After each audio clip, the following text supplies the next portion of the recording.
esta tarde. Muchas gracias a todos por conectarse. Estamos grabando esta reunión. Les damos la bienvenida al Observatorio de la Pobreza de Fundación León. Y hoy tengo el gusto de darles la bienvenida a este conversatorio virtual entre México y Argentina sobre buenas prácticas de participación ciudadana para la erradicación de la pobreza. Hoy tenemos el gusto de empezar con las palabras de la profesora Nilda García Pose, presidenta de Fundación León. Nilda, te escuchamos.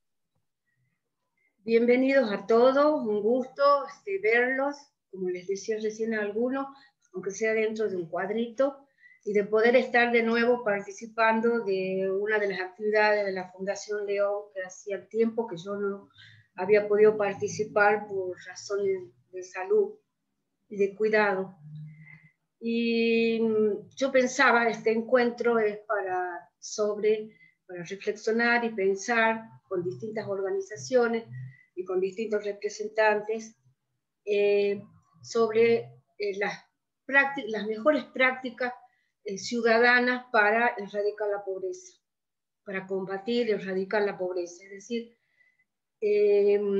reflexionar alrededor de qué es la pobreza, por qué la pobreza y cómo trabajamos para disminuirla, por lo menos, ¿no? Entonces yo conversaba acá con mi colega y digo, pensar que el cambio de un cristalino, la parte del ojo, se puede hacer en 17 minutos. Es lo que yo tenía que enfrentar en estos días, que me cambien un cristalino del ojo. 17 minutos para cambiar un cristalino. Fíjense el avance científico que implica hacer esta operación, la precisión y la serenidad que debe tener el médico para poder hacer esto, los aparatos que deben manejarse, ¿sí? Para que una persona pueda mejorar su vista. Es como de extraterrestre, digamos, la historia. Y sin embargo, en ese mismo mundo, ¿sí?, los niños de África aún actualmente se mueren de sed. ¿Qué clase de especies somos los seres humanos? Pensaba yo que podemos convivir con estos extremos, ¿no? Y hoy en día el mundo, después de esta pandemia, bueno, la pobreza ha aumentado muchísimo. Hasta la Unión Europea está preocupada porque ha avanzado la pobreza en sus grandes estados. Entonces quiere decir que este encuentro es muy oportuno y debe encontrarnos muchísimo más armados, no me gusta la palabra arma, pero sí con muchas más herramientas para poder, es decir, trabajar esto, ¿no? Trabajar entre todo, la desigualdad, los extremos en que vivimos, ¿no? En todo sentido. Así que bueno, felicitaciones a todos los que se ocupan del tema, a todos los que están acá, y vamos a escucharlo a estas personas que tan amablemente, el representante de El Futuro está en el Monte, y al otro representante, que es Rogelio Gómez, que es quien preside también otro movimiento que se llama Acción Ciudadana para luchar contra la pobreza, si no me equivoco. Bueno, gracias también al equipo de la Fundación León, a la gente de comunicaciones, a todos los que han trabajado en forma conjunta para poder llegar a este momento, ¿no? Muchísimas gracias a México, a la Embajada de México, que nos manda a su representante, y a Julio, que es el que va a coordinar el conversatorio. Muchas gracias, Nilda. Muchísimas gracias por tus palabras. Ahora vamos a seguir con las palabras del ministro Armando López Trujillo, que es encargado de negocios de la Embajada de México en Argentina. Armando, buenas tardes.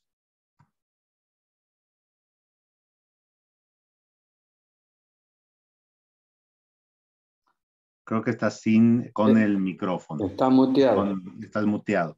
Tienes muchas razones, que estaba en la línea y eso no quería que tampoco compartir tantas cosas. Una disculpa, pero bueno, lo que estaba yo empezando a decir era que estoy muy contento de estar en este evento tan importante, sobre todo después de escuchar las hermosas palabras de Nilda en cuanto a la importancia que representa identificar los problemas de pobreza, pero no solamente identificarlos, sino buscar una solución para ayudarla, para brincarla y para ayudar a los más necesitados a brincar este flagelo que nos afecta a todos. Gracias, por supuesto, a Diego, a David, por su participación en el evento, por esta importante iniciativa. Bueno, a todos los aquí presentes, veo a Julio, veo a Domingo, a Rogelio, también a Daniel, en fin, todos muy agradecidos con todo. Y no voy a robarles mucho tiempo porque sé que el mensaje central de este ejercicio, de este conversatorio, es precisamente identificar esas buenas prácticas para brincar, para salvar o ayudar a este flagelo de la pobreza. Sin embargo, sí creo que es importante decirles que, bueno, nosotros festejamos sin duda los lazos de cooperación que unen tanto a México como a Argentina, que como saben, recientemente se han fortalecido de una forma muy fuerte y que cada día comprobamos que somos dos sociedades cada vez más cercanas. Con ello, con todas estas actividades, tenemos la intención de hacer de tener una asociación estratégica en México-Argentina que ayuden a solventar problemas como estos, además de otro montón de temas en los cuales podremos trabajar, como son, bueno, como ustedes saben, el tema de la vacuna, el tema de la asociación estratégica, el tema de la cooperación entre México y Argentina, y especialmente el tema de cómo ayudar a nuestras sociedades a ser mejores, a ser cada vez mejores. En ese sentido, me complace mucho poder ser parte de esta línea de colaboración con la Fundación León, que nos permite fortalecer no solamente las relaciones entre países, pero también entre las sociedades. Y en este caso, lo que está íntimamente relacionado con nuestra sociedad civil. Celebramos este diálogo de la acción ciudadana frente a la pobreza y también la participación del movimiento El Futuro está en el Monte, que se inscribe en el marco del proyecto Acceso a la Información sobre Pobreza durante COVID-19 en Tucumán, Argentina. Estamos muy contentos de ser parte de ella. Celebramos también especialmente que este foro se celebra en vista de que nos muestra la importancia que tiene la diáspora mexicana para contribuir en el desarrollo de las sociedades que los acogen, como es el caso de Argentina. Y finalmente, quiero decir a todos ustedes, quiero expresar el sentimiento de la Embajada de México y el agradecimiento por esta participación y por este gran esfuerzo que estamos celebrando todos para bien de la sociedad, en este caso de esta región tan importante de Argentina. Muchas gracias a todos, los escucho y deseamos verdaderamente ser parte de estos esfuerzos en favor de nuestras sociedades. Muchas gracias. Muchísimas gracias, Armando. Muchas gracias por tus palabras. Efectivamente, este conversatorio forma parte del proyecto Acceso a la Información sobre la Pobreza durante COVID-19 en Tucumán, Argentina. Es un proyecto que está financiado por la Red Argentina de Cooperación Internacional e Innovación para el Cambio, Hub Latinoamericana. Bueno, sin más palabras de bienvenida y agradeciendo a todos los presentes, quiero presentarles a nuestros invitados el día de hoy.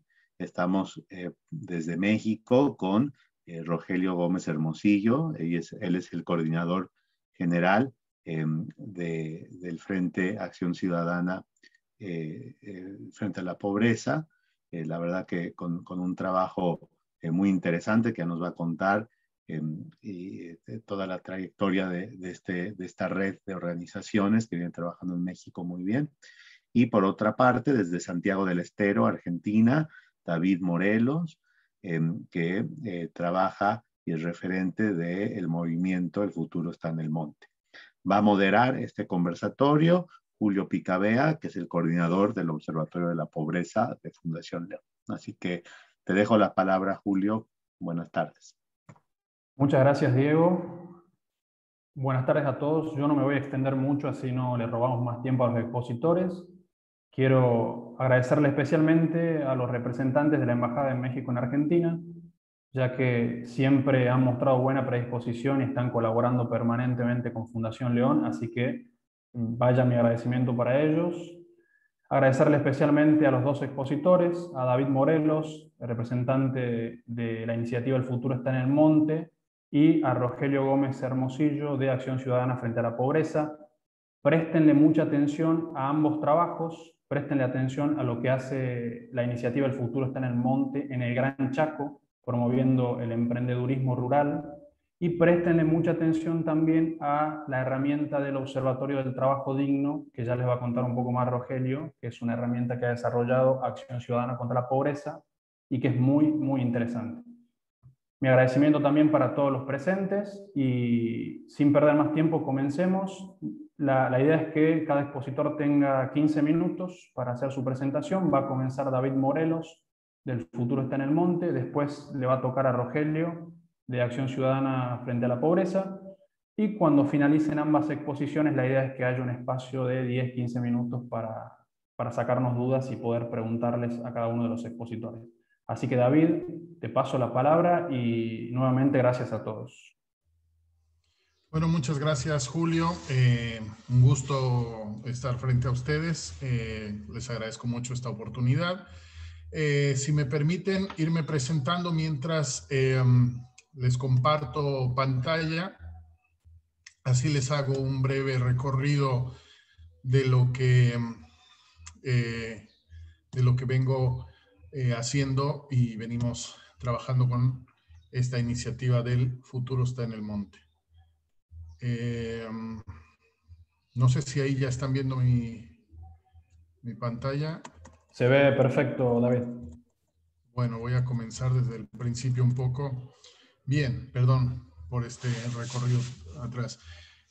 Yo soy David Morelos, soy ingeniero agrónomo mexicano, radicado en Argentina, en Santiago del Estero, allá por el 2011.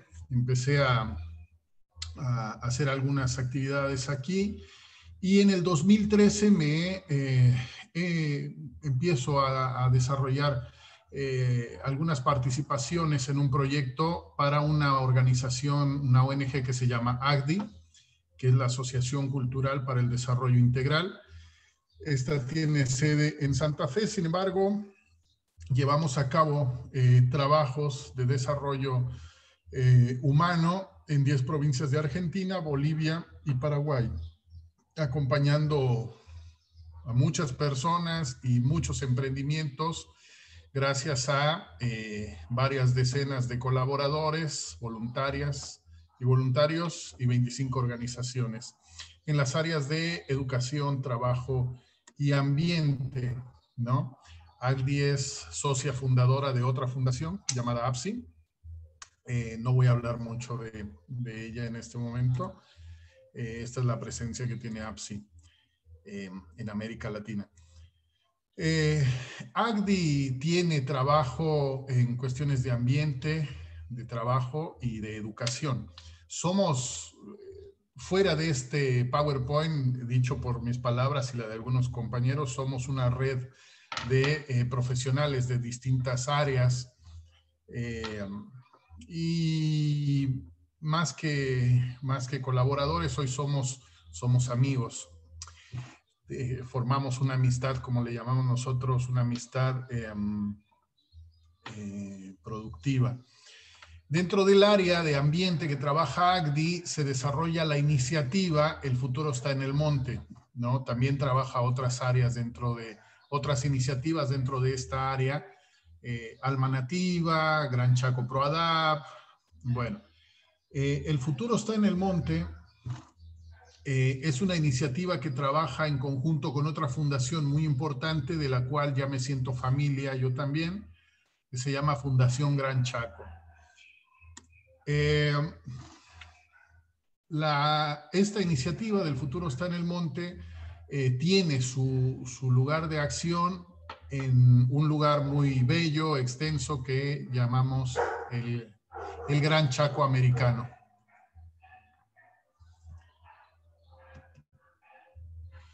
Y bueno, trabajamos en cuestiones de preservación del bosque nativo, atacamos un poco la problemática del acceso al agua, el aislamiento de las comunidades, los altos índices de pobreza y obviamente todo esto sabiendo la enorme diversidad que tienen los pueblos en esta zona. Es así como trabajamos aspectos de vulnerabilidad social, de vulnerabilidad ambiental y de vulnerabilidad climática, ¿no? Tratando de contrarrestar el índice de aridez, la categorización de los bosques, el índice de pobreza, ¿no? Generando a través de economías regionales un dinamismo que aborde al mismo tiempo los desafíos sociales de manera efectiva y adaptativa, pero que a su vez también proporcione beneficios para el bienestar humano y la biodiversidad. Estas cosas son muy importantes de entender, ¿no? Que es tratar de preservar o de mejorar aspectos sociales, tratando de llevar un poco avances en cuestiones económicas. Tenemos varias limitantes que superar año con año, la resiliencia climática, generar competitividad en los pueblos, llevar conectividad a las zonas más aisladas y marginadas y poder lograr tener también financiación para las distintas ideas, proyectos, emprendimientos que podamos generar, hacer surgir o rescatar de los diversos escenarios y lugares donde tenemos presencia, ¿no? Este es una pequeña línea de tiempo. Cuando yo llego a ACDI en el 2013, ACDI ya venía trabajando la idea con Fundación Gran Chaco en el 2010, ¿no?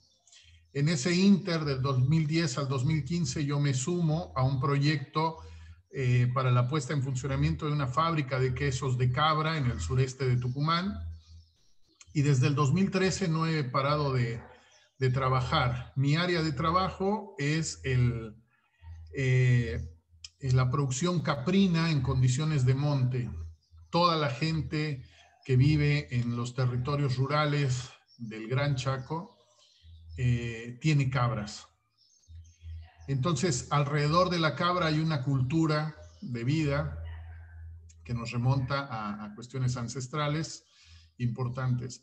Y a su vez, la actividad caprina se va entrelazando con otras, ¿no? Con la actividad apícola que fue introducida después, con el manejo del bosque, con muchas otras cosas. Entonces, bueno, ahí están algunos números de los cuales hemos acompañado a lo largo de este tiempo, del 2010 al 2015, 5.786 emprendimientos, 274.000 beneficiarios directos, tantos millones de hectáreas en los cuales se han trabajado. Después del 2015 se genera esta propuesta de Gran Chaco ProAdapt. Ahí el tema principal era la adaptación al cambio climático. Ahí tuvimos trabajo incluso con otros países, con Paraguay y Bolivia. Se consolida en esos 5 años, se consolida con más fuerza la iniciativa del Futuro está en el Monte, y hacia finales de esa década llega el proyecto NANUM, ¿no? Impulsado por Fundación Samsung, donde se generan centros de conectividad y podemos llevar internet y capacitación a comunidades aborígenes en Formosa, Chaco y Salta. Y bueno, hay todo. Vamos a ver. Más o menos un panorama general de lo que son las acciones en el futuro está en el monte. Tenemos ecosistemas de negocios y también, a su vez, adaptando algunas soluciones transversales. Mi área de trabajo es uno de los primeros, que es el ecosistema ganadero, que a su vez se fue enlazando con el foresto maderero, a través de algunos proyectos con la Ley Nacional de Bosques, donde hemos trabajado en el sureste de Tucumán precisamente, trabajos de enriquecimiento forestal. Hoy yo me sumo a la parte del ecosistema foresto no maderero, concretamente a la cuestión apícola. Todos los productores que estamos viendo que han incursionado en la apicultura, antes de ser apicultores tenían cabras, así que estamos ocupando los mismos espacios que los colegas técnicos apícolas y nos estamos acompañando. Y hemos incursionado también en los sistemas de agroforestería, en las huertas. Hay otra gente trabajando en las cuestiones artesanales, las artesanías. He creado marcas colectivas como Matriarca. Y en cuestiones de agua, viene trabajando otros colegas con un esfuerzo y un trabajo muy importante de mencionar, donde se han generado más de 6,000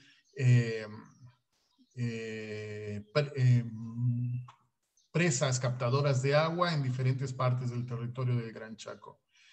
Lo de la conectividad que les decía a través de Samsung, y esta adaptación al cambio climático a través de algunas herramientas de manejo y trabajo a nivel regional, y con la ayuda del desarrollo de algunas aplicaciones, algunas apps para celular, donde se mantienen informaciones día a día actualizadas con respecto a las lluvias, las crecientes del río Pilcomayo, de otros ríos que hay en el norte de Argentina.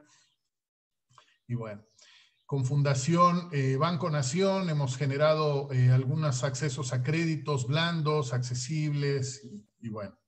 Y el trabajo de género, que sin eso no podemos tener el éxito adecuado, ya que son precisamente las mujeres las que llevan la economía familiar rural de una manera importante, ¿no? También rescatar el valor humano o mencionar el valor humano de la mujer wichí en Itoba, Com, Pilagá, en regiones del Gran Chaco, ¿no? Estamos cambiando algunas cosas con esto. Esto es lo que más me enorgullece, este tipo de imágenes, ¿no? Tratando de restaurar hoy pequeños espacios en un territorio tan vasto, poder lograr pequeños alicientes de este tipo, ¿no? Trabajando con ingenieros forestales especializados. Este es un enriquecimiento forestal que se hizo con algarrobo blanco, con ayuda de las universidades, donde tienen viveros forestales, donde se usan clones de este algarrobo blanco resistente a plagas.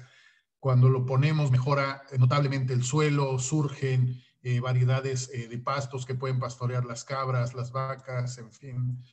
Este es el proyecto que me llevó, con el cual empecé a trabajar. Esto es en el sureste de Tucumán. Pudimos generar, con el paso del tiempo y determinadas acciones, una marca colectiva que hoy estamos extendiendo a Santiago del Estero, que se llama Pastoras del Monte, en donde revalorizamos la producción de la actividad caprina, ¿no? Diferenciamos el producto y tuvimos nuevos accesos a mercados. Esta es otra cosa que están cambiando otros colegas, ¿no? Donde estamos generando carbón sustentable en lugar de ir y bajar árboles como se venía haciendo en otras épocas, hace décadas. se viene haciendo una reconstrucción del bosque nativo, un saneamiento y hemos podido iniciar algunos proyectos donde estamos aprovechando el carbón de otra manera, la limpieza de estos bosques degradados, generando otro tipo de energía. Esto lo trabaja la red Guaira, con la cual trabajamos acá en Santiago del Estero.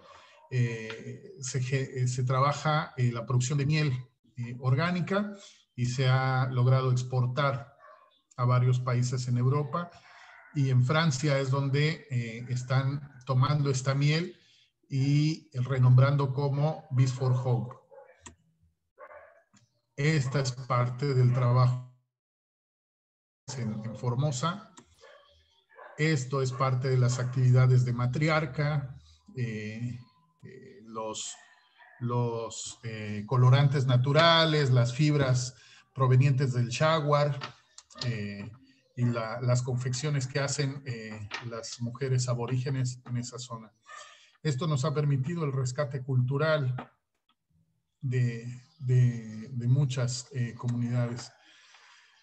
Esta es parte del trabajo del acceso al agua, cambiando esto que tenemos a un costado donde las mujeres caminaban kilómetros para poder traer agua, a poder tener cisternas de acopio de agua en la época de lluvia. Esta es la parte de conectividad. Cada punto azul es un centro NANUM que tenemos en algunas partes. Nos falta muchísimo todavía. Todavía no tenemos un centro NANUM en Tucumán, ni tampoco en Salta, pero sí ya los tenemos en Salta tenemos acá en Morillo, Dragones, Los Blancos, pero en Santiago del Estero y Tucumán todavía no, así que seguimos con esos desafíos. Este es un poco el plan, ya para terminar, del plan, de los planes anuales que tenemos, ¿no? Hemos trabajado mucho en el fortalecimiento de base de organizaciones. Hemos empezado, se introdujeron las TICs y bueno, fuimos desarrollando tecnologías organizativas de impacto colectivo. A las fechas de hoy hemos movilizado la inversión de triple impacto, desarrollo de finanzas descentralizadas, la creación de nuevas empresas cooperativas. Y bueno, queremos llegar al 2030 incrementando una escalabilidad a 10,000 emprendimientos, al manejo de 10 millones de dólares movilizados y 1 millón de hectáreas protegidas de bosque. Ese es el plan. Este es un pantallazo general de las acciones que venimos realizando y un poco de mi colaboración en esta iniciativa a través de, bueno, la experiencia profesional ya acá en Argentina. No sé si me pasé de tiempo todavía. Está perfecto, David. Muchas gracias. Ahora es el turno de Rogelio. Cuando quiera, Rogelio, puedes comenzar. Muchísimas gracias, muy buenas tardes, les saludo desde Ciudad de México, agradezco mucho la invitación a este conversatorio virtual, me parece bien interesante y como de las buenas cosas que tenemos en este momento en que las plataformas han sustituido los contactos presenciales, pues por lo menos podemos hacer con mucha facilidad estas pláticas internacionales. A mí me han pedido que les comparta la experiencia de Acción Ciudadana frente a la pobreza acá en México, que más bien es una organización de segundo piso de incidencia. No sé si ya se ve la pantalla en mi presentación. Ok. Entonces complementa muy bien este enfoque. Frente a la pobreza se creó en mayo de 2015.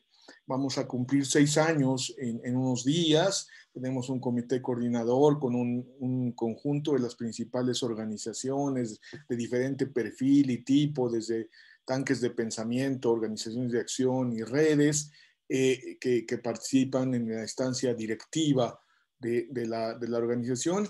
Y lo que hacemos es que nos dedicamos a la incidencia pública. El punto de partida tuvo que ver con esta visión de que en México había cientos o quizá miles de organizaciones civiles trabajando por muchos años, a veces décadas, varias décadas, directamente en campo, en diferentes ambientes rurales, urbanos, en diferentes campos de acción, salud, educación, producción, ingreso, medio ambiente, con diferentes sectores de la población, mujeres, niños, productores, la población indígena, que en México es muy importante y que además está muy relacionada con la pobreza, en fin, pero no había una red, una coalición que a manera de como se había venido haciendo en nuestro país en otros temas, planteara los temas más de incidencia pública para la discusión de políticas públicas, de la misma agenda pública, la cultura, en fin. Lo que hacemos entonces no es el trabajo directo, eso lo hacen los cientos de organizaciones que trabajan y las 60 que nos respaldan. Otros más bien nos dedicamos a la incidencia con procesamiento de datos, estrategias de comunicación, construcción de redes, coaliciones y alianzas, generación y difusión de propuestas, la promoción de iniciativas de movilización y participación ciudadana y la interlocución con autoridades. Les voy a dar algunos ejemplos muy rápidos. Déjenme explicar. El fundamento es que México no es un país pobre. México no es pobre para nada. México es una de las principales economías del mundo, tiene un sector exportador súper dinámico, más de 1.000 millones de dólares cada día en exportaciones, ya anda en 1.400 ahorita, o sea, es una economía muy, muy importante, forma parte del G20, pero a la hora que lo medimos por cualquier lado, por ejemplo, el índice de desarrollo humano de Naciones Unidas, pues se cae al 76. Entonces, el problema es que la mayoría de la población vive en pobreza, y bueno, no da tiempo a hacer el análisis, pero aquí les comparto nuestra visión. Hay dos principales causas y son hasta los dos rostros de la pobreza en México que hay que saber diferenciar porque además se deben enfrentar de una manera distinta. Uno es la pobreza que se hereda, que se va acumulando durante el ciclo de vida por la marginación y exclusión, sobre todo concentrada en el sur-sureste del país, que además es indígena y que rural. Pero hay otra, que por cierto es la mayoritaria, que está mucho más difusa, que sobre todo es urbana, aunque no solamente, y que se produce al trabajar, lo cual es una gran contradicción. Y finalmente tenemos muchos programas de acción sociales, un gasto social, en fin, y programas históricos, algunos incluso bien diseñados, pero que en el fondo no van a las causas y que por sí mismos no son capaces de resolver las causas de la pobreza, y que es el tema, además de que muchas veces muchas acciones de gobierno tienen mucho más que ver con proselitismo político y con el lucro político, a veces la manipulación y el clientelismo más que con resolver los problemas. Y claro, como ya lo dijo la presidenta de la fundación, ahora el COVID ha aumentado la cantidad de personas en pobreza. Este es el periódico de hoy, uno de los periódicos de hoy, se dio a conocer el índice de rezago social. La pobreza se concentra en el sur-sureste rural del país, donde el rezago social se acumula por décadas, podríamos ir hasta por siglos. Y la nota no solo da cuenta de eso, que así es, sino que tenemos datos, tenemos muchísimos datos, tenemos una solidez institucional en la medición de la pobreza, pioneros en la medición multidimensional, un instituto de estadística que produce información periódica, constante, sólida, con diferentes niveles de representatividad, en fin, que van a ayudarnos a hacer nuestro trabajo como sociedad civil, pero eso no se corresponde con las acciones.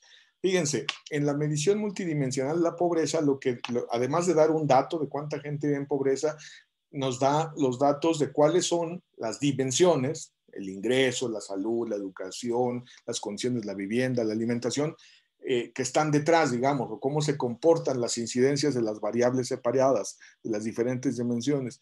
Esa gráfica la construimos ahí con los datos oficiales de medición de pobreza de Coneval, y lo que se ve clarito, yo espero que se note, digamos, sin entrar a muchos detalles, es como ahí arriba hay dos variables, dos carencias, dos situaciones que están ahí arriba, que no se mueven. El ingreso, de hecho, bueno, se mueve un poquito, pero han permanecido estancadas. Una totalmente, arranca en 49 en 2008 y regresa a 49 en 2018, y la otra la carencia de seguridad social, que baja un poco, pero pues sigue siendo casi 6 de cada 10, y además ahí, bueno, en fin, no entro a detalles. Entonces, ¿qué pasa? Que esas dos características, seguridad social e ingreso insuficiente, evidentemente se generan en el mundo del trabajo. En México se puede trabajar y ser pobre, se puede estar en un empleo y no tener seguridad social, contraviniendo lo que dice la ley, pero así es, así sucede. Ese es un escándalo, una contradicción, y de ahí sale uno de nuestros hashtags de comunicación: quien trabaja no debe ser pobre. Entonces, en esta dinámica de cómo trabajamos, qué hacemos para tratar de incidir en las causas de la pobreza, pues les decía, procesamos datos, hacemos comunicación, hacemos interlocución, hacemos movilización.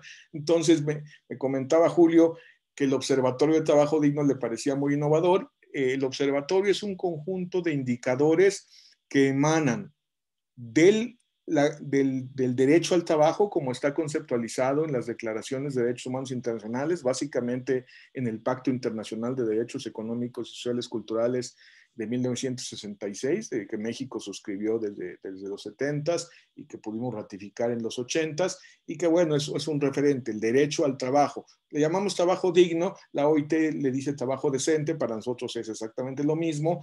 Preferimos usar la palabra digno porque en México la connotación decente suena más como a moral. De lo que se trata es de que se cumplan los derechos al trabajo. No quiere decir otra cosa. No tenemos discusión de concepto. Es lo mismo. Nuestra Constitución habla de trabajo digno.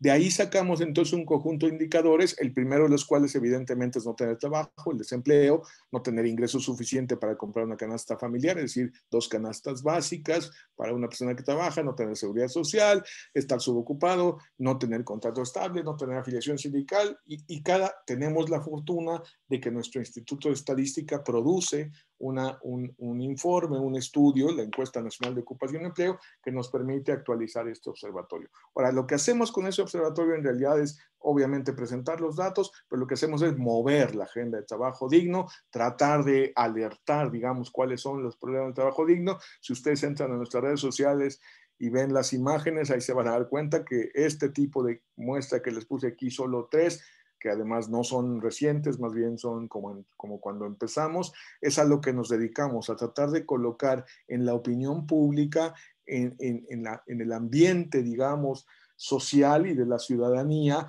los temas para que se entienda que la pobreza no es destino, que la pobreza no cae del cielo, sino que se crea además desde una contradicción, que se crea desde el mundo del trabajo. Entonces hacemos estrategias de comunicación, lo que pueden ver ustedes, o sea, somos muy activos en redes, pueden ver todo tipo de cosas, programas, conversatorios, este tipo de piezas, en fin. Y una cosa que también pensamos que es muy relevante es la construcción de redes, coaliciones y alianzas. Por ejemplo, en el tema trabajo digno tenemos varias. Hoy, el día de hoy, esta imagen que está aquí de por una reactivación económica con igualdad y con mayor inclusión de jóvenes y mujeres, es una conferencia de prensa de hoy también. Así como les puse un periódico de hoy, les comparto la actividad de hoy de Frente a la Pobreza con la Alianza Jóvenes con Trabajo Digno, que tiene todo un trabajo pues en torno a, y aquí sí con las organizaciones que trabajan directito, diario, con jóvenes fuera del trabajo, ¿sí? Con rezago educativo, y que están trabajando pues para darles condiciones de empleabilidad y poderlos insertar laboralmente, y creamos juntos con esos tipos de organizaciones esta alianza que tiene también un decálogo de buenas prácticas para dialogar, para abrir la conversación sobre todo con la iniciativa privada, con las entidades empleadoras, en fin. Y luego les puse ahí 2 logos de organizaciones que tienen que ver más con el territorio y cuya agenda es totalmente afín a la de Frente a la Pobreza.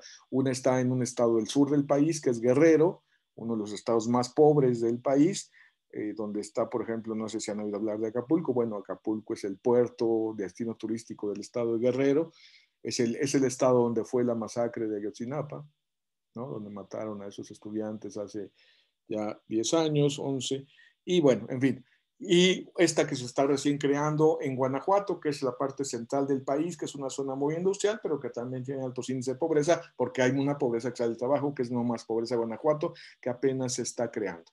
Lo que hacemos también es difundir propuestas. Cualquier documento que ustedes abran de Acción Ciudadana frente a la Pobreza, por pequeño que sea, un comunicado de cuartilla y media o un estudio de 100, 150 páginas, siempre va a terminar con propuestas. Y no propuestas soñadas, sino propuestas concretas, viables, algunas de mirada larga, de reformas estructurales de fondo, pero también siempre algunos pasos inmediatos que se pueden hacer.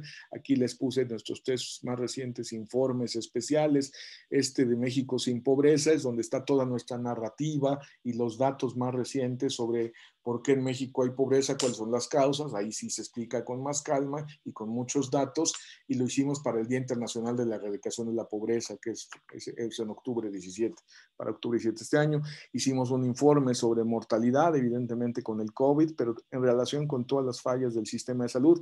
Ya ven que la cultura del Día de Muertos en México es muy importante, entonces ahí está, pues La muerte tiene permiso, que además es un cuento muy famoso de un escritor, de un cuentista, escritor mexicano, Edmundo Valadez. El sistema de cuidados, en fin, no los aburro. Las iniciativas de movilización y participación ciudadana pues son también de diverso tipo. Hemos estado, por ejemplo, el año pasado trabajando mucho en el incremento al presupuesto de salud, porque nos parece inaceptable, incomprensible, inhumano que no haya cómo aumentar el presupuesto para salud en plena pandemia. México no aumentó el presupuesto para salud en plena pandemia, simplemente tomó recursos que tenía el sector salud, los usó para respiradores, para camas de hospital y para cosas de la emergencia, y entonces, por supuesto, descobijó muchas otras. Bueno, les puse ahí un artículo en inglés, perdonen, pero así se publicó, que es la narración de cómo hicimos la campaña por el incremento al salario mínimo, que es una de nuestras grandes campañas con resultados. Hemos logrado que avance la recuperación gradual de un salario mínimo que estaba totalmente tirado al piso y era flagrantemente violatorio de la Constitución.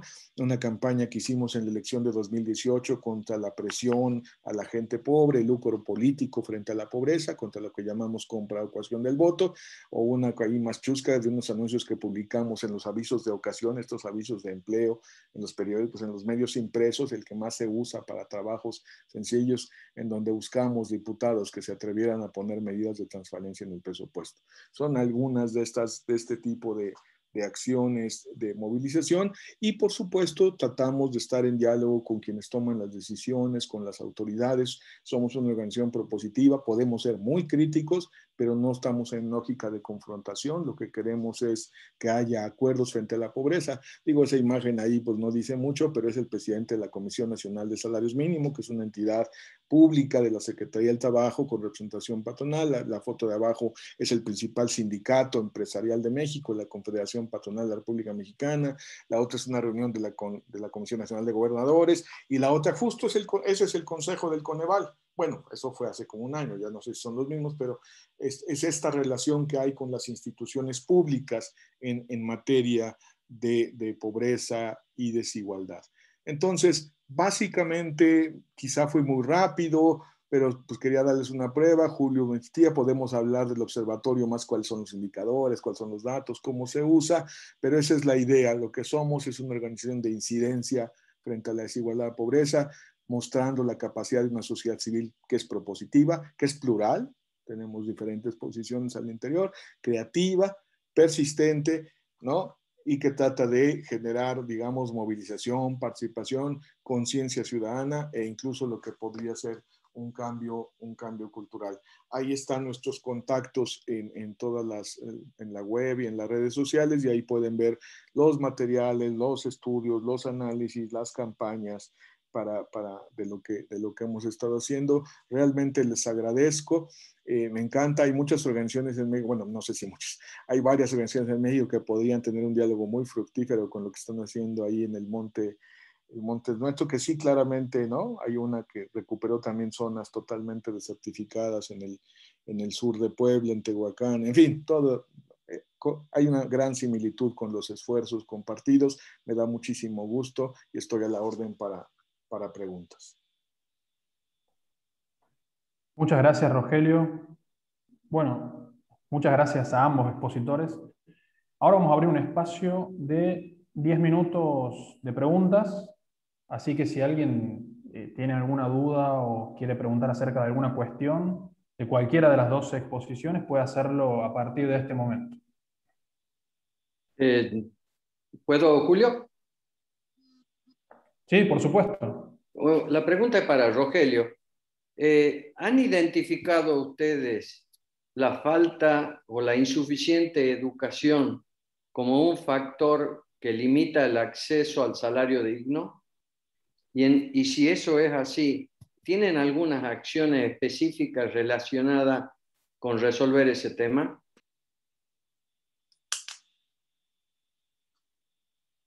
¿Cómo hacemos, Julio? ¿Voy contestando? Sí, sí, sí, cuando bueno. quieras. Sí hay una relación entre menor nivel educativo, rezago educativo y el acceso a trabajos con menor remuneración y más precarios, pero no es la explicación más importante, y evidentemente sí tenemos una política, una propuesta de política pública integral de cómo tener acciones remediales y cómo se puede hacer una educación con mayor calidad, pero ciertamente nosotros en este momento nuestra discusión casi es inversa. Aunque la gente tuviera buena formación, porque ha aumentado en los últimos 10 años sus niveles de escolarización, etcétera, los salarios y las condiciones de precariedad solo se han deteriorado. Entonces, ahorita nuestra batalla es la modificación de las condiciones de trabajo, aunque por supuesto coincidimos plenamente, Domingo. Evidentemente también necesitamos mejor calidad educativa como factor de productividad. Lo que pasa es que en México tenemos redes muy interesantes y muy sólidas que trabajan la agenda educativa, y entonces también hacemos un poco de división del trabajo para la incidencia pública. Ustedes no han percibido un deterioro en la educación. Lo digo porque nosotros en nuestro país vemos que nuestro sistema educativo se va deteriorando, se va segmentando entre sectores de estudio, colegios privados y colegios públicos, con un muy fuerte deterioro de la educación en el colegio público. Por eso es como que nos preocupa más y lo vemos sin haber hecho un estudio de correlaciones, pero lo vemos como un hecho, un factor mucho más importante. Totalmente de acuerdo, es igual acá. De hecho, por diseño, la educación en México genera desigualdad. El Estado mexicano gasta mucho menos en las escuelas de las zonas más pobres y rezagadas que en las escuelas públicas de las zonas mejor comunicadas y urbanas. Y por supuesto la educación privada tiene otro nivel. No, coincido plenamente. Lo único que decía es que nuestra batalla está centrada en que quien trabaja no sea pobre, porque eso es un derecho humano. Gracias, Rogelio. Si alguien quiere hacer alguna pregunta más. Yo tengo una pregunta. Me pareció muy interesante que ambas exposiciones, es pregunta para los dos, que ambas exposiciones hablaron de ciertas zonas o regiones de los países, tanto de México como de Argentina, que de alguna manera tienen un mayor índice de pobreza o de vulnerabilidad. En el caso de Argentina, el Gran Chaco argentino, y en el caso de México, el sur-sureste del país. Me gustaría saber por qué creen que se ha generado mayor pobreza en esas zonas geográficas y bueno, que veamos de alguna manera si hay alguna relación entre esas zonas y si tienen algunas características en común. David. Puede comenzar cualquiera. Si querés comenzar, Rogelio. Bueno, con gusto. Bueno, es una discusión compleja y larga, pero fíjate que la paradoja es que el sur-sureste del país es la zona de nuestra mayor riqueza natural. O sea, la biodiversidad, el petróleo, el agua, digamos, la zona selvática, en fin, están más en el sur-sureste que en el centro y en el norte del país. Y las zonas indígenas conviven mucho con ello, ¿no? Por lo tanto, es una pobreza que tiene mucho más que ver con exclusión, es una pobreza, como yo decía, lo dije quizá muy rápido, que genera un círculo vicioso, es crónica, ¿no? Que va acumulando desventajas desde el nacimiento por exclusión, ¿no? Los peores servicios de salud, la peor educación, los peores trabajos, ¿no? Y cuando llegan inversiones, hacen economías de enclave, ¿no? Como las mineras o algún otro tipo de cosas que en realidad extraen la riqueza, pero no generan desarrollo. Por eso los proyectos, un poco como comentaba David, que ven por el territorio, que generan estas sinergias de valor agregado, son el enfoque que la gran mayoría de las organizaciones que hacen trabajo directo en México están impulsando en México, justo para la integración. Y una de las cosas que nosotros tenemos como propuesta, además, bueno, tenemos la propuesta de cómo enfrentar las causas en el ciclo de vida, o sea, cómo evitar la desnutrición infantil, la baja calidad educativa, en fin. Pero ya en la parte económica tenemos ahí el asunto de cómo se necesita fomentar las economías de escala y eso tiene que ver con el asociacionismo. Digamos, el cooperativismo en su sentido amplio, las empresas sociales, propiedad de las personas, que pueden asociarse, por supuesto, con empresas de propiedad privada, digamos, las tradicionales, para generar una economía mucho más equitativa. Pero tiene mucho que ver con exclusión y con la acumulación de desventajas. Gracias, Rogelio. David.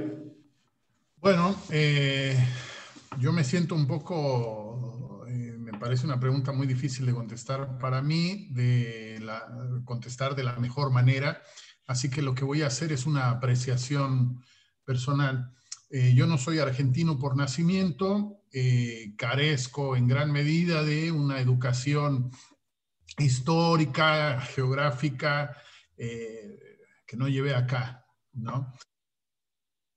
Me he dado cuenta a lo largo del tiempo que llevo acá para poder contestar un poco esa pregunta.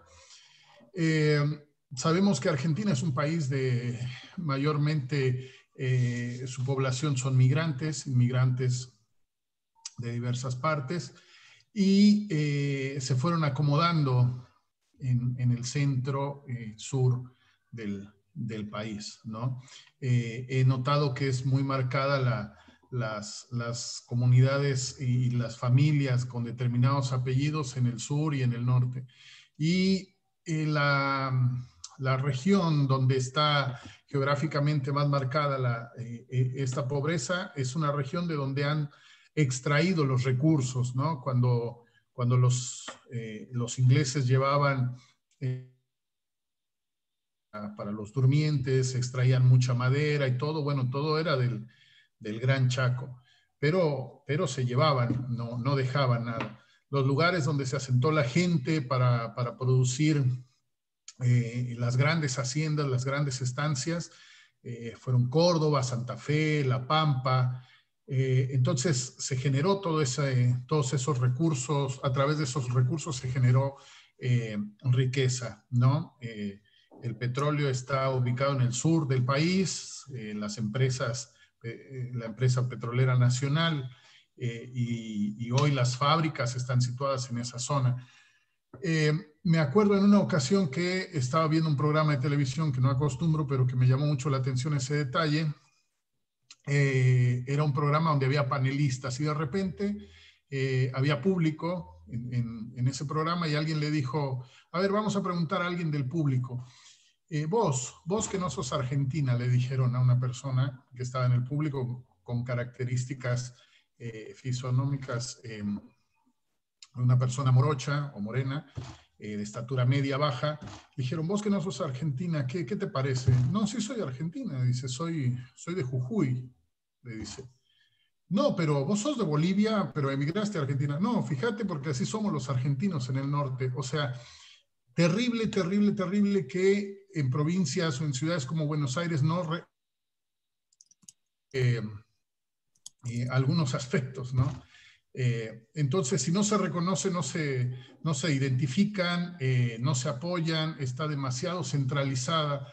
Acá tienen un dicho que dice, Dios está en todos lados, pero atiende en Buenos Aires, ¿no? Entonces, está muy olvidado el norte argentino, a pesar de que es en el norte donde se obtiene donde se hace la patria. Es en el norte donde se elabora la bandera nacional. En fin, yo creo que, y a mi poca experiencia, no soy antropólogo ni sociólogo, pero he recorrido los montes de acá y el mensaje que tiene la gente muy con dolor en el interior de su corazón es, nadie nos mira, se olvidaron de nosotros. Entonces, yo creo que en parte la respuesta es un olvido nacional que se ha tenido a lo largo de la historia sobre el norte argentino, sobre el Gran Chaco. Creo que en parte es eso. Muchas gracias, David. La verdad que una gran apreciación. Yo tengo una pregunta para Rogelio. Me quedé pensando en algo. Vos, Rogelio, dijiste que México no es un país pobre. Me gustaría, si podés profundizar un poquito esa idea, eso por un lado, y por otro lado preguntarte si es que lograron incidir en políticas públicas en algún nivel de gobierno a través del trabajo que hacen con Acción Ciudadana frente a la pobreza. Sí, Julio, con gusto. Pues mira, básicamente lo que estamos diciendo es que México tiene una economía muy desarrollada, totalmente conectada con el principal mercado del mundo, que es los Estados Unidos. Formamos parte de la región geográficamente, aunque históricamente seamos América Latina y claramente culturalmente, geográficamente somos América del Norte y tenemos un tratado de libre comercio con América del Norte, que junto con el de la Unión Europea son los dos, ¿no?, más grandes, y tenemos Pacífico y Atlántico, entonces tenemos también toda la relación con el desarrollo de Asia-Pacífico, digamos. En fin, esa es un poco la dinámica. Yo siempre pongo el ejemplo del tamaño de nuestro Producto Interno Bruto, el nivel de exportaciones, el nivel de inversión extranjera, en fin, todo eso no es, bueno, también tiene que ver con mi experiencia personal de que cuando no estoy de activista de sociedad civil, soy consultor de organismos internacionales y entonces pues conozco la pobreza del África subsahariana, que ahí sí que es un problema, ¿no? O de algunos países del Medio Oriente o de Asia, en fin, o de Centroamérica, es decir, en México, en América Latina, Honduras, Nicaragua, o sea, ¿no? Ese es un poco el hecho. Ahora, si tú ves los datos de la CEPAL, México está en los promedios de Centroamérica, en varias cosas, en lo social, digamos, en el gasto social, por ejemplo. El último informe de la CEPAL fue devastador para México, es gravísimo, o sea, estamos en los promedios de Honduras, de Guatemala, en gasto social, en fin, una serie de temas que no viene al caso ahorita detallar. Entonces, el punto es ese, o sea, hay un desnivel entre una economía que crece, vibrante, exporta, globalizada, y una población en donde millones de personas trabajan y no tienen ingresos suficiente para adquirir lo más básico, es decir, están en pobreza. Entonces, ese es como la narrativa de que nuestra pobreza se puede vencer, de que, por ejemplo, antes de COVID, por supuesto, ahorita cambió el contexto, pero antes de COVID, los últimos datos que tuvimos, toda América Latina estaba teniendo reducciones significativas de pobreza, ¿no? Uruguay era impresionante, Argentina iba bien, Brasil iba bien, Chile iba bien, Perú iba muy bien, Colombia iba más o menos bien, y México estaba ahí, como lo puse, estancado. Entonces, una baja maravillosa de 2 puntos porcentuales en 10 años, o sea, absurdo, pues. Entonces, ese es un poco lo que estoy tratando lo que estamos tratando de decir cuando decimos México no es un país pobre, pero la mayoría de su población vive en pobreza. Es decir, no es un país con recursos escasos, no es un país incomunicado, no es un país con, en fin, ya, sin desarrollo de infraestructura, tiene todos los problemas esos, pero pues, ¿no? Más como internos y más por desigualdad, ese es el punto. Y la incidencia, pues casi te diría que la que me parece más clara, yo creo que ha habido varias, pero la que me parece más clara es el avance en la recuperación gradual del salario mínimo. O sea, la bandera de la recuperación. Porque además es interesante, por un lado el sindicalismo mexicano es muy débil, no es como en Argentina, que además supongo que se ha debilitado, pero en México desde antes, digamos. Pero además el sindicalismo está muy lejos del salario mínimo, o sea, ¿no? Entonces, realmente no había y se deterioró muchísimo. Entonces, colocar ese tema, ciertamente también hubo actores políticos que lo empezaron a mover, pero hemos sido nosotros desde sociedad civil los que hemos tejido los acuerdos y un poco esas fotos que ahí no se ven de convencer a la asociación de patrones que ellos encabecen la discusión, porque son estos mecanismos tripartitas, ¿no? Tipo OIT, o el tripartismo, pues, ¿no? De las instancias laborales, ese tipo de cabildeo con las instancias de representación patronal, convencerlos de que así no, de que México no puede estar basado en bajos salarios, la competitividad mexicana no puede estar basada en bajos salarios, etcétera, etcétera, o en modelos de negocios que violan derechos laborales básicos porque son derechos humanos, que ese es el punto, y para eso sirve el Observatorio de Trabajo Digno, digamos. O sea, las categorías del Observatorio de Trabajo Digno son categorías emanadas, operacionalizadas, digamos, desde desde el derecho al trabajo, desde el Pacto Internacional de Derechos Económicos, Sociales y Culturales. O sea, no es que a qué aspiraríamos en una sociedad que tuviera trabajos dignos. No, no, no. Es lo que México ratificó en los 80s en el PIDES. Entonces, ¿no? Y que por artículo primero de nuestra Constitución desde 2011 es norma nacional, porque el artículo primero en 2011 dice que todos los tratados ratificados por México son norma en nuestro país. Entonces, ese tipo de cosas, acaba de haber una discusión importante sobre, le llaman outsourcing, pero los modelos de subcontratación con patrón sustituto. Y en salud estamos ahí tratando de dar una batalla por equidad en la salud. Me encantaría dar la batalla de educación que decía Domingo, pero ahí sí asumimos esta división del trabajo. No de que la educación no tenga que ver con pobreza, sino que hay organizaciones dedicadas solo a la agenda educativa y lo único que le decimos es nada más no se olvide la equidad en la pobreza, es calidad con equidad, si no, no es calidad, ¿no? Y en fin, pero ahí vamos. Y mucho también esta parte de contar con una institución y con datos sólidos, cuidar eso, ¿no? Coneval ha habido momentos de riesgo, cada gobierno le mete presión, el gobierno anterior le metió mucha presión al Coneval e intentaron ahí hacer unas cosas raras para que salieran los numeritos diferentes. El Coneval se defendió y nosotros estuvimos en ello. Yo creo que eso también es incidencia en política pública y ayuda porque obviamente la vara tiene que ser la misma, ¿no? Por más presiones políticas que haya sobre cómo medir. Y aunque medir no es la solución, si no mides, pues no sabes ni para dónde va la cosa, ¿no? Entonces, por eso es importante tener el Coneval y tener las mediciones confiables, representativas y comparables, que era lo que un poco íbamos a perder con alguna cosa que pasó ahí por 2016-17. Muchas gracias, Rogelio. Ahí tengo, bueno, dos personas esperando para preguntar. Diego de la Vega está hace bastante con la mano levantada, así que primero le doy la palabra a Diego y después Nilda a vos. Bueno, muchas gracias. Primero que todo, una felicitación tanto a David como a Rogelio por las presentaciones. Me parecieron, además de muy interesantes, extremadamente claras. Y bueno, sobre todo felicidades por el trabajo que están llevando en sus organizaciones. Me parece que era muy interesante ver cómo al final los enfoques acaban siendo complementarios. En realidad el trabajo no es equiparable, ¿no? Porque están trabajando a niveles que obviamente se tocan y se interrelacionan, pero bueno, es como interesante también imaginarse lo que se podría lograr combinando los enfoques, ¿no? Entonces, muchas felicidades por eso. Y como pregunta que también tiro a los dos, ambos mencionaron el tema indígena, ¿no? El tema de los pueblos indígenas, y me puedo imaginar que quizá los abordajes son distintos en uno y otro país por los contextos y por cómo se ve el tema indígena de manera tan diferente en México y en Argentina. Pero quisiera ver si nos podrían compartir un poco cómo abordan ustedes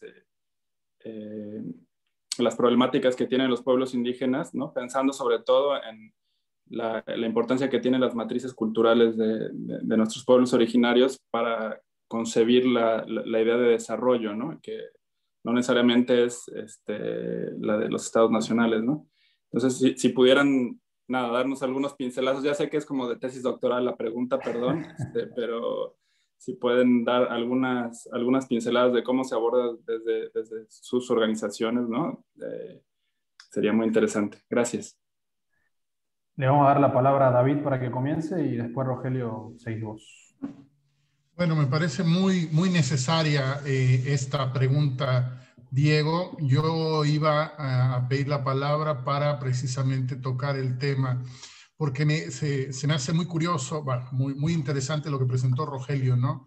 Que la mayor riqueza, porque es así la conozco, ahí sí lo viví en México y lo estudié, la mayor riqueza cultural, gastronómica, de recursos, etcétera, está en las provincias que mostró Rogelio. Yo soy de la provincia de Veracruz, una de las cuales estaba pintada en ese mapa de un color rojo oscuro. Bueno, una provincia que tiene diversidades importantes en el idioma, ¿no? Sin embargo, yo trabajé con gente indígena de mucho dinero. O sea, se puede generar riqueza económica con el trabajo era una comunidad en el norte de Veracruz, en la sierra de la Huasteca veracruzana, y se trabajaba con gente que tenía dinero, tenía escuelas, tenía campos, etc. Acá en Argentina no conozco un indígena que tenga dinero. Acá están olvidados, marginados. Hay racismo, el criollo hacia el aborigen.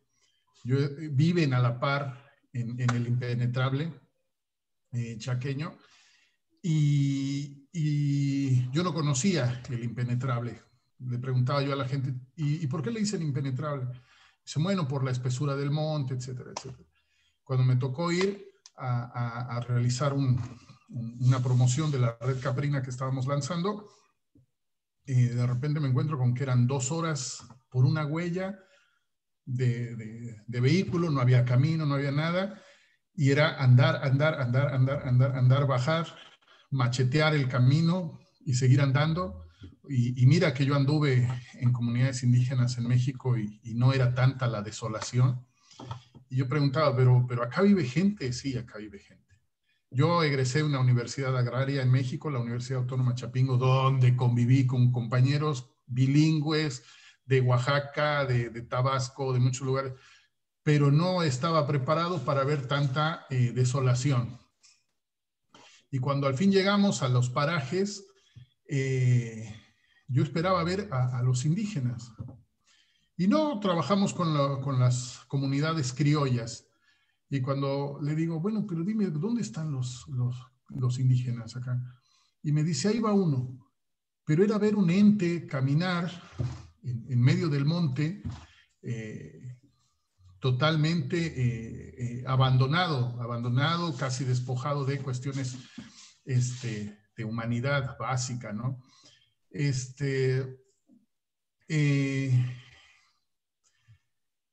Siendo de regiones donde hubo o donde se manejó en alguna época mucha riqueza forestal, ¿no? Tenemos no sé cuántos habitantes en Argentina, 40 y tantos millones de habitantes, de los cuales 45. Más de 45, 22 millones viven en Buenos Aires, no sé cuántos viven en Buenos Aires. Pero el resto está distribuido en el resto del país. Esos son números y datos importantes. Argentina, México cabe 1,5 veces el territorio nacional mexicano, cabe 1,5 veces en el territorio argentino. Y sin embargo, México tiene 120 millones de habitantes, estamos más juntos, interactuamos más, hay mayor flujo, circulación de dinero. En México no tenemos un colegio de médicos, por ejemplo, un colegio de odontólogos. Acá es muy controlado muchas cosas, pero hacia el bien de un sector de la población. Nadie protege a los indígenas, nadie les genera algo, nadie los mira, no existen directamente acá. En cambio, yo en esa zona de la Huasteca veracruzana donde trabajé, este señor, indígena, había generado una organización llamada SPRI, Servicio Primordial Relevante a Indígenas. Y este señor, de dinero propio de su trabajo, llevó un centro médico a su comunidad, puso lo que aquí llamamos un centro Nanumbo, él no lo puso, etc. O sea, hay organizaciones, se promueve mucho la cultura indígena, el rescate de los pueblos mágicos. Tenemos en México, hay una cantidad enorme de pueblos mágicos. Acá no, es muy difícil que la gente se preocupe por voltear a ver. Y ya por último, que no sé si estoy contestando a la pregunta, Diego, porque se me desbordan las ideas, las experiencias en las pocas y muchas cosas cotidianas que se ven acá. Acá prendemos la tele y está TN Noticias, está todo, pero todo es Buenos Aires, Buenos Aires, Buenos Aires, Buenos Aires, Buenos Aires. Yo vivo en Santiago del Estero y tengo 2 veces al día algo de noticias de mi provincia, que es 1 hora al mediodía y en la tarde, noche, otra hora. Todo lo demás es Buenos Aires, fútbol, Chimento, etc. Y Rogelio no me va a dejar mentir, y los que son de México tampoco. O sea, hay noticias donde se habla a nivel provincial de muchas cosas en México.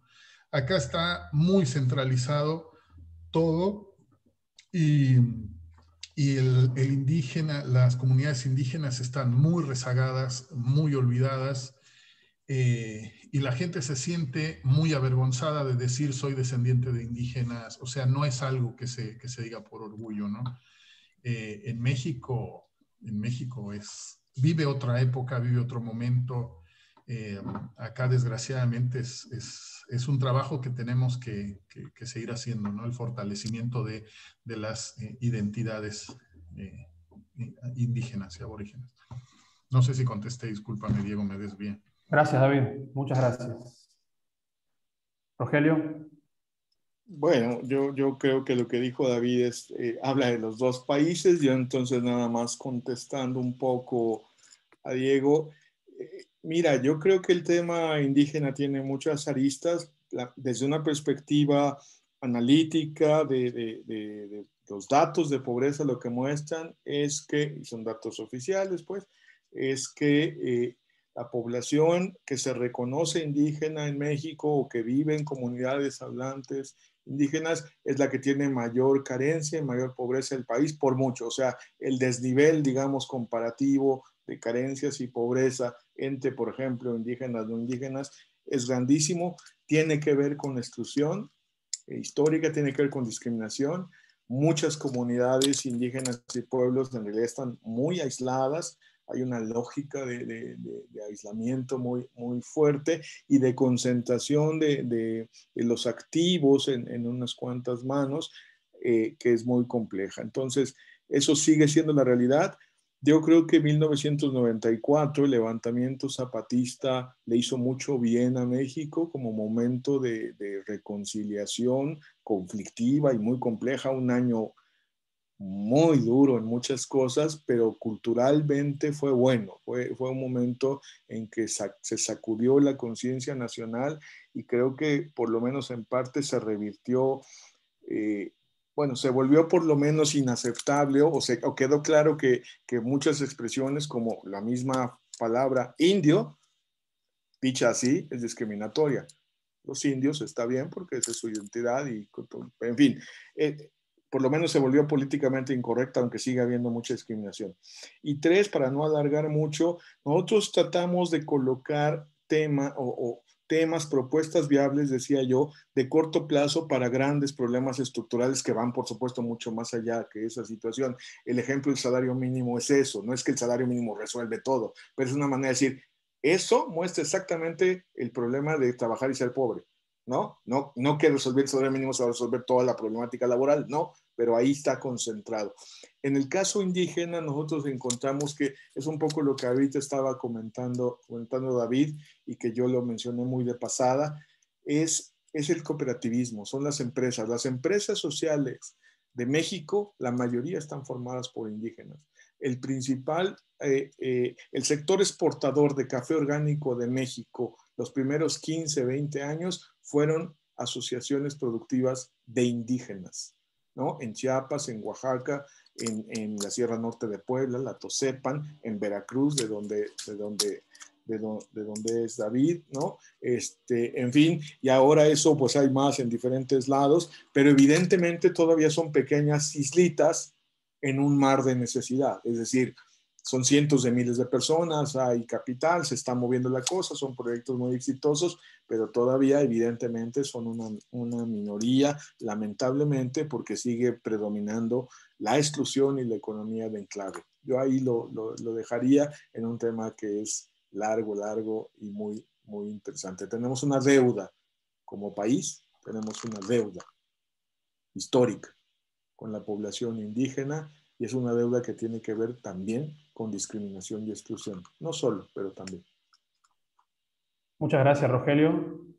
Creo que hay una pregunta más que tendría que ser la última por el horario, así que, Nilda. Gracias. Más que una pregunta, un aporte, ¿no? La centralización de la República Argentina ¿verdad? En Buenos Aires, que es lo que han citado como una de las causas de la pobreza es histórica, ¿sí? El norte argentino era una región sumamente rica y productiva mientras perteneció al virreinato del Perú. Inclusive toda la educación venía del norte, porque venía de Perú y de Bolivia, ¿sí? De las universidades de Chuquisaca, la Universidad de La Paz.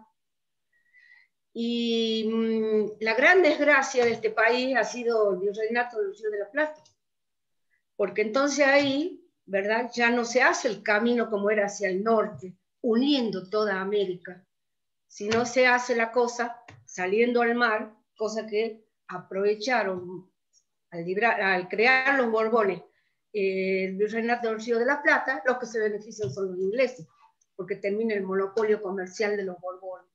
Entonces es una cuestión histórica, ¿sí? Que no le hemos podido revertir, porque toda esa gente que ha actuado dentro de la revolución libertadora ha sido gente educada en el norte, algunos en Europa, pero la mayor parte eran educados en el virreinato del Río de la Plata, del Perú, que eran unos virreinatos con mucha cultura, ¿no? Era un virreinato con mucha cultura. Entonces, y volviendo, sí es verdad, pero Tucumán tiene una de las primeras universidades del país. Ahora tenemos 4 universidades, ¿sí? Es decir, tenemos un capital cultural, se supone, que debería también trabajar por la ruptura de la descentralización, y no pasa eso. Así que habría muchas otras cosas que analizar, ¿no? Y en cuanto a por qué esas regiones son pobres, siendo que son tan ricas, eso también viene desde la colonia, ¿sí? De lo que se llama la economía de saqueo, en donde venían los ingleses, venían los españoles y saqueaban una producción muy importante que había y la abandonaban, ¿sí? Eso lo plantea Galeano en su célebre Las venas abiertas de América Latina en los años 70, y él explica eso. Y es lo mismo que está pasando acá, ¿no? Así que son problemas muy, digamos, de una base histórica. Y lo último que quiero hacer es felicitarlos a las 2 asociaciones, y sobre todo me han parecido 2 ideas brillantes, que tienen que ver con lo que habló recién. En el caso de El futuro está en el monte, no sé si ustedes se han fijado, ellos trabajan con la gente, con lo que sabe la gente, ¿sí? No van a imponer, ay, vamos a producir esto, bla, bla, bla, bla, bla, no. Han ido a hacer lo que ancestralmente esas culturas, esos pueblos, hacían, ¿sí? La producción de la miel, los caprinos, las artesanías. Entonces no han ido, eso es una idea fantástica, muy sólida. Y la otra idea muy buena, que me ha parecido entre todas las que han dicho, es la idea de poner la cuestión de la pobreza en el público, ¿sí? Que discute el público, que el público se entere que hay pobreza. Porque acá no cree la gente que hay pobreza. Son vagos, el discurso de la vagancia y de los planes sociales. ¿Para qué? Ya, los planes sociales justifican cualquier aberración desde el punto de vista público, ¿no? Entonces esa idea de poner, me decía acá mi colega, las feministas, ¿cómo han hecho? Han intronizado así el tema en la sociedad, aún desde el escándalo. Pero el tema ahora es de todo el mundo, y todo el mundo lo habla, ¿sí? Y por eso se ha podido llegar a que se discuta, por ejemplo, la ley del aborto, y que todo el mundo tome partido, ¿no? Sin juzgar si es para bien, para mal, pero el público acá tiene que entender, la gente, de que la pobreza es cuestión de todos. No es ni del gobierno el problema, ni de las iglesias, ni de los partidos políticos. Es de todos, porque todos somos prójimos y todos somos ciudadanos. Y desde esas 2 perspectivas nos compete absolutamente la pobreza a todos. Aparte porque compromete la vida de nuestros hijos y de nuestros nietos. Nada más. Muchas gracias, Nilda. Yo únicamente para una sola cuestión que quería agregar, en relación a lo que había preguntado Diego sobre las comunidades originarias, Rogelio decía que en el año 94 se produce un punto de inflexión en México por la Revolución Zapatista. Bueno, en ese mismo año en Argentina se reforma la Constitución Nacional en lo que se conoce como un pacto entre Menem y Alfonsín, se le llama el Pacto de Olivos, y en esa reforma se incorpora a las comunidades originarias a la Constitución, se les reconoce la existencia como comunidades y además se les reconoce la propiedad de sus territorios ancestrales. Obviamente esto fue en el año 94, a partir de ahí se avanzó algo en materia de política pública, pero muy poco, y más que nada se terminó usando a las comunidades originarias para fines de política partidaria y no tanto de política pública. Pero era únicamente para agregar eso que me parecía interesante. Yo, de parte mía, agradecerles nuevamente a ambos expositores. Muchas gracias, Rogelio. Muchas gracias, David, también. Fueron dos exposiciones muy enriquecedoras. La verdad que aprendí muchísimo con ustedes.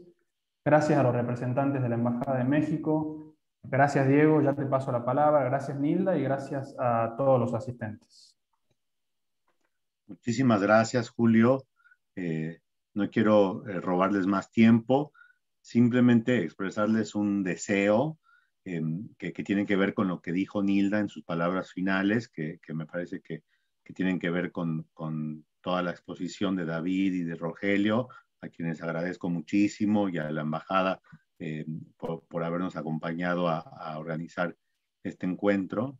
Mi deseo tiene que ver con que podamos hablar sobre la pobreza y visibilizarla y poder dialogar sobre ella, poder debatirla, porque creo que eso es lo que realmente, en primer lugar, es lo más sano, lo más saludable, poder hablar las cosas, incluso las cosas que nos duelen o que nos dan miedo.